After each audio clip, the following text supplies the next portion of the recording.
Everyone, okay, so I did a teaching on food a while back, and I have a whole fasting that I want to teach you guys too, and why this method of fasting might work better. Okay, now, this is really fun. So, first we're going to talk about Genesis. Okay, so Genesis says, every living thing that moves will be yours to eat, no less. Every living thing that moves will be yours to eat, no less than the foliage of the plants.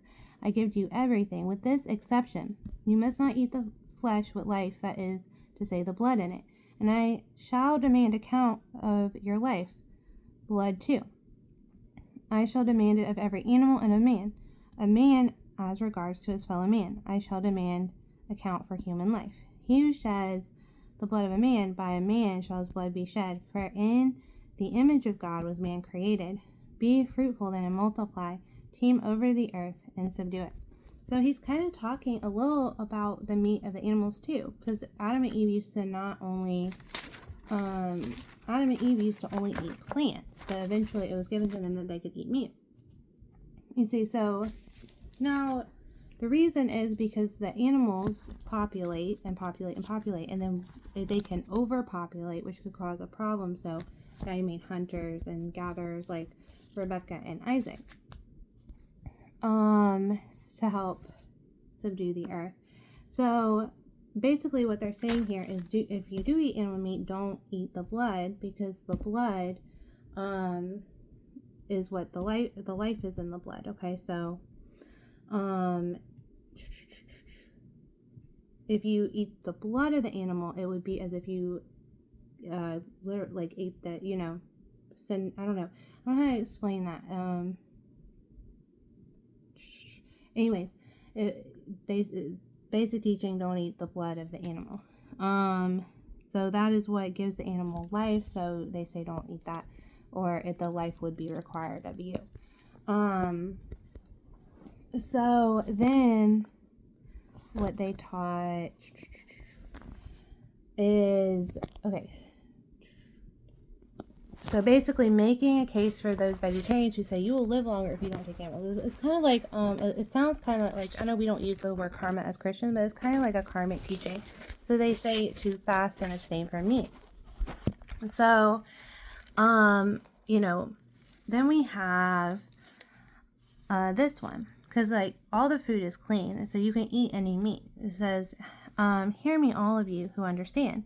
Nothing that enters one from outside can defile a person, but things that come out from within are what defile. So like cuss words and stuff like that, blasphemies, anger, hatred, yelling, cursing, that's what defiles.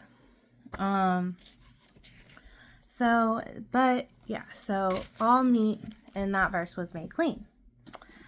So that is, if you want to read, there's a whole thing on it, Mark 15:17. And then we have 1 Corinthians 8. So in concerning sacrifice to idols, we know that in all of us there is knowledge, and knowledge inflates the ego, but love uplifts. And if anyone thinks he knows anything, he knows nothing yet, as he should know. But if anyone loves Elohim, that man is known of him.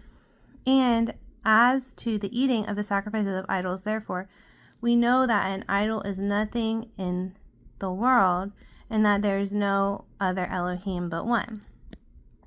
For although there are what we call deities, whether in heaven or on earth, there are deities many and masters many, yet to us, on our part, there is one Elohim, the Father, from whom are all things, and we are in him, and one Master, Yeshua the Mashiach, by whom all are all things, and we also by him.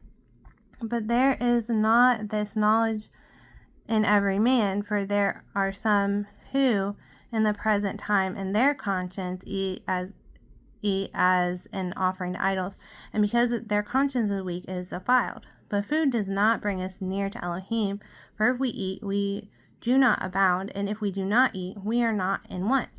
See to it, however, unless this your authority becomes a stumbling block to the weak. For if one should see you in whom there is knowledge, reclining in the temple of idols.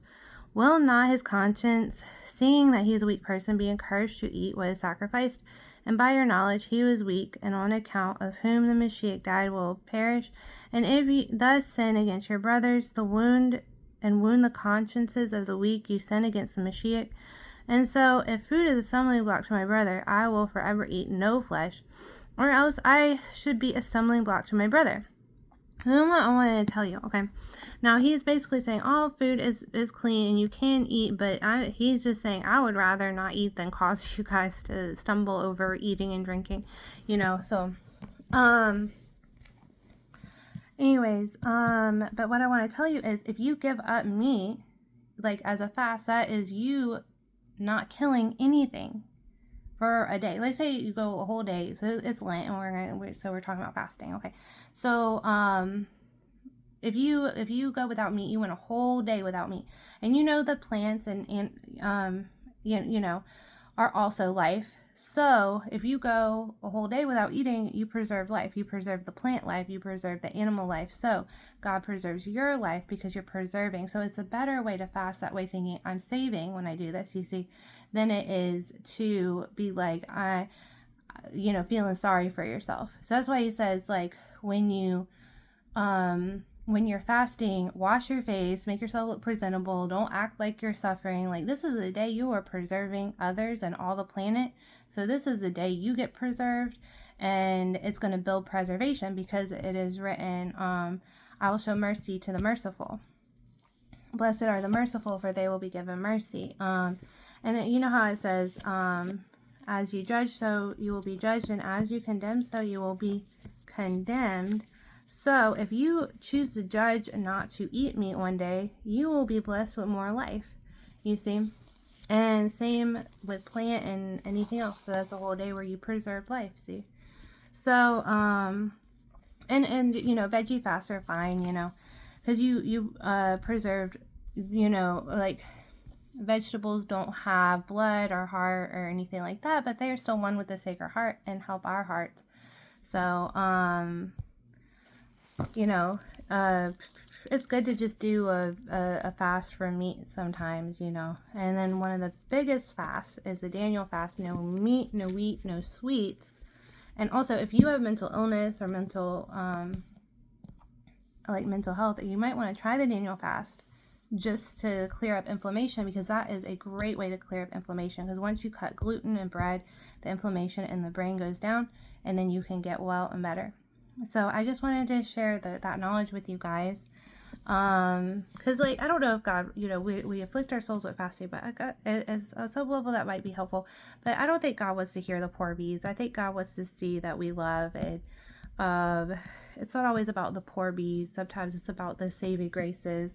So I'm sure there's a time and a place for everything under the sun, a time to mourn, and a time to be comforted. So I hope that this inspires you guys, and please keep me in prayer. I've been going through a lot of affliction lately, and really need prayer. So keep me in mind, keep me in your heart in prayer, and I bless you guys, and may everyone be blessed, both Catholics and Protestants, everyone who's listening on this channel. I wanted to encourage you guys to lift the Protestant label off of you, because words have power. So when you put protest on you, that is a word, and so you're going to be protesting. You're going to be protesting everyone, everything.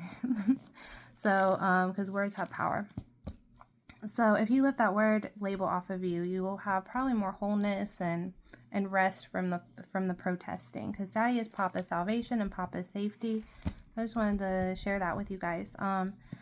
And same with Catholic. Like, you could lift the label Catholic off of you even, and you could just be Christian, but still one with the Vatican or Catholicism, which I call Christian headquarters, because that's the church the original apostles started. So that way we're all one body and all at peace. Sometimes it's a label issue, and everyone, the dead's going to be raised from the Vatican. So we should be one here, waiting for the resurrection of the dead, all family. A lot of people, indie ears, have come back, and I want everyone to be ready for that, their great awakening when they get resurrected. So I hope that inspires you guys. You might want to join the Catholic Church to be one with it even. The end of years, they're all going to wake up, and then our apostles are going to resurrect, and it was just in the blink of an eye. So I bless you guys, and I thank you for listening to my channel.